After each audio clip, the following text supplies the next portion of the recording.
The Adventures of Tom Sawyer by Mark Twain. Chapter 28. That night Tom and Huck were ready for their adventure. They hung about the neighborhood of the tavern until after 9, one watching the alley at a distance and the other the tavern door. Nobody entered the alley or left it. Nobody resembling the Spaniard entered or left the tavern door. The night promised to be a fair one, so Tom went home with the understanding that if a considerable degree of darkness came on, Huck was to come and meow, whereupon he would slip out and try the keys. But the night remained clear, and Huck closed his watch and retired to bed in an empty sugar hogshead about 12. Tuesday, the boys had the same ill luck, also Wednesday.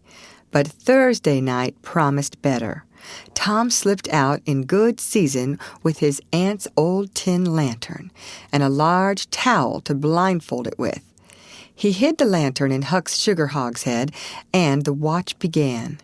An hour before midnight the tavern closed up, and its lights, the only ones thereabouts, were put out. No Spaniard had been seen. Nobody had entered or left the alley. Everything was auspicious. The blackness of darkness reigned. The perfect stillness was interrupted only by occasional mutterings of distant thunder.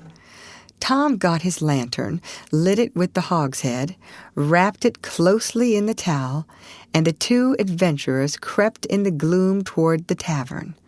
Huck stood sentry, and Tom felt his way into the alley. Then there was a season of waiting anxiety that weighed upon Huck's spirits like a mountain. He began to wish he could see a flash from the lantern.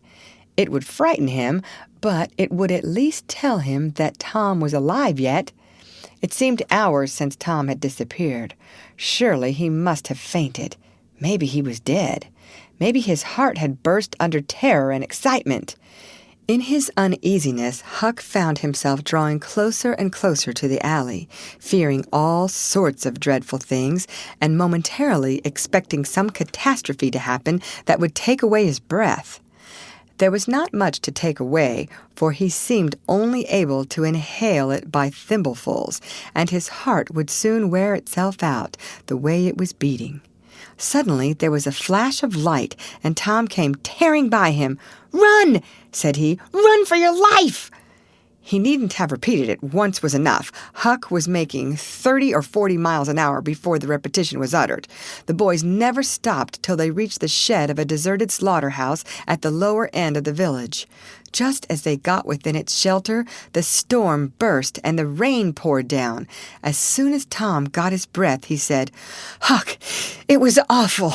I tried 2 of the keys, just as soft as I could, but they seemed to make such a power of racket that I couldn't hardly get my breath. I was so scared. They wouldn't turn in the lock either. Well, without noticing what I was doing, I took hold of the knob, and open comes the door. It weren't locked. I hopped in and shook off the towel, and great Caesar's ghost!" "What? What did you see, Tom?" "Huck, I most stepped onto Injun Joe's hand." "No." "Yes, he was lying there, sound asleep on the floor, with his old patch on his eye and his arms spread out." "Lordy, what did you do? Did he wake up?" "No, never budged. Drunk, I reckon. I just grabbed that towel and started. I'd never have thought of the towel, I bet. Well, I would. My aunt would make me mighty sick if I lost it. Say, Tom, did you see that box?" "Huck, I didn't wait to look around. I didn't see the box. I didn't see the cross. I didn't see anything but a bottle and a tin cup on the floor by Injun Joe. Yes, I saw 2 barrels and lots more bottles in the room. Don't you see now what's the matter with that haunted room?" "How?" "Why, it's haunted with whiskey. Maybe all the temperance taverns have got a haunted room, hey, Huck?" "Well, I reckon maybe that's so. Who'd have thought such a thing? But say, Tom, now's a mighty good time to get that box if Injun Joe's drunk." "It is that. You try it." Huck shuddered. "Well, No, I reckon not." "And I reckon not, Huck. Only one bottle alongside of Injun Joe ain't enough. If there'd been 3, he'd be drunk enough and I'd do it." There was a long pause for reflection, and then Tom said, "Look-a-here, Huck. Let's not try that thing any more till we know Injun Joe's not in there. It's too scary. Now, if we watch every night, we'll be dead sure to see him go out sometime or other, and then we'll snatch that box quicker'n lightning." "Well, I'm agreed.